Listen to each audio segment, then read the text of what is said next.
Здравейте! В това видео ще се запознаете с употребата на сегашно продължително време на английски език. Uses of present continuous. There are three major uses for present continuous.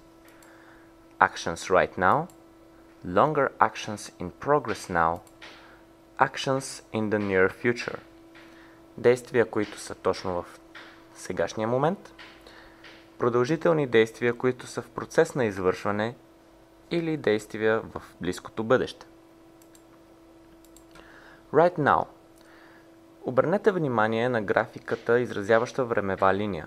В нея миналото, настоящето и бъдещето. Сегашно продължително време се използва за действия, извършващи се точно в момента.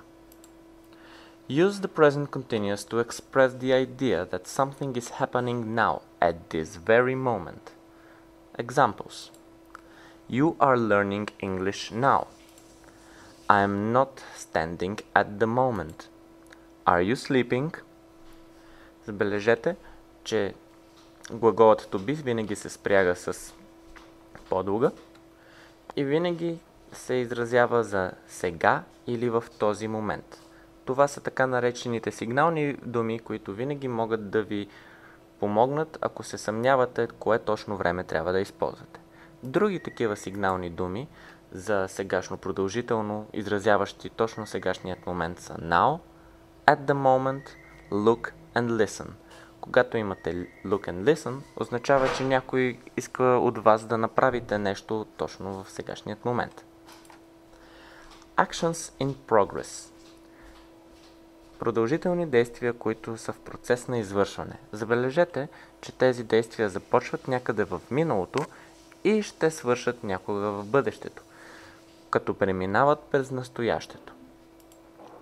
In English, now can mean this second, today, this month, this year, and so on. Sometimes we use present continuous to say that we are in the process of doing a longer action which is in progress. However, we might not be doing it at this exact second. Важното е, че настоящото време, сега, на английски може да означава както тази секунда, така и този месец, тази година и така нататък. Можете да изразявате чрез сегашно продължително време действие, което сте в процес на извършване, но може точно в сегашният момент да не го извършвате. Например, Lately I'm reading the Game of Thrones. You aren't studying to become an astronaut. Is your sister teaching in the university this year? Напоследък чета Игра на тронове. Може да не го чета точно в сегашният момент, но съм в процес на четенето на тази книга. Твоята сестра преподава ли в университета тази година? Може в момента да не преподава, обаче тази година тя преподава. Следователно, трябва да използвате сегашно продължително време. Сигналните думи за сегашно продължително време, които изразяват продължителни действия, които са в процес на извършване, са, например, this weekend, this week, this month, this holiday, this semester, this year и така нататък. Други такива са today и lately. Near future. Забележете, че на тази времева линия в настоящият момент изобщо не е изразен чрез сегашно продължително време. Действието е изцяло в бъдеще време. Sometimes speakers use the present continuous to indicate that something will or will not happen in the near future.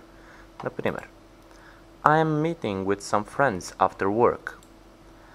She isn't going out tonight. Are your friends coming over tomorrow? Забележете, че сегашно продължително време се употребява по абсолютно същият начин, както и за сегашно време.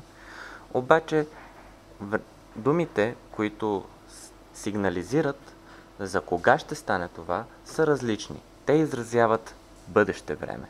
After work, след работа, tonight, тази вечер, tomorrow, утре.